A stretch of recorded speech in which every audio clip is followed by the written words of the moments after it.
നമസ്കാരം, ഞാൻ മനോജ് നെടിയാക്കൽ. ഇന്നത്തെ റബ്ബർ വാർത്തയിലേക്ക് എല്ലാവർക്കും സ്വാഗതം. കഴിഞ്ഞ വാരം റബ്ബർ വിറ്റ കർഷകർക്കും ഇടനിലക്കാർക്കും കൈപൊള്ളി. കിലോയ്ക്ക് 11 രൂപ വരെയും വില കുറഞ്ഞപ്പോൾ കർഷകർക്ക് പൊള്ളലേറ്റ പോലെയായി. മറ്റൊരു കാർഷിക ഉൽപ്പന്നങ്ങൾക്കും ഇല്ലാത്ത കനത്ത വിലത്തകർച്ചയാണ് റബ്ബർ കർഷകർ നേരിടേണ്ടി വന്നത്. ജപ്പാൻ എക്സ്ചേഞ്ചിൽ റബ്ബർ 5% ഇടിഞ്ഞപ്പോൾ സിംഗപ്പൂർ, ചൈനീസ് വിപണികളിലും ഓപ്പറേറ്റർമാർ റബ്ബർ അവധിയിൽ ലോങ് കവറിങ്ങിന് മത്സരിച്ചു. US താരിഫ് ഭീഷണികളും ക്രൂഡ് ഓയിൽ ഉൽപ്പാദനം ഒപെക് പ്ലസ് ഉയർത്തുമെന്ന വെളിപ്പെടുത്തലും സ്വാഭാവിക റബ്ബറിനെയും കൃത്രിമ റബ്ബറിനെയും തളർത്തി. വാരാന്ത്യത്തിലെ 312 യെന്നിൽ നിന്നും റബ്ബർ ഇന്ന് കിലോ 320 വരെയും ഉയർന്നു.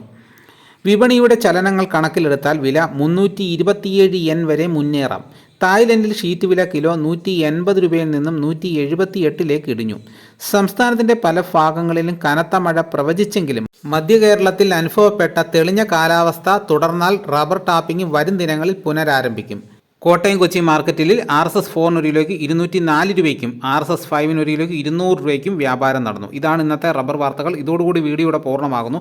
എല്ലാവരും ഒന്ന് ലൈക്ക് ചെയ്ത് സപ്പോർട്ട് ചെയ്യണം. നിങ്ങൾ ആദ്യമായിട്ടാണ് ഈ ചാനൽ കാണുന്നതെങ്കിൽ സബ്സ്ക്രൈബ് ചെയ്യാൻ മറക്കരുത്. മറ്റൊരു വീഡിയോയുമായിട്ട് ഉടനെ എത്താം. എല്ലാവർക്കും എൻ്റെ നന്ദി.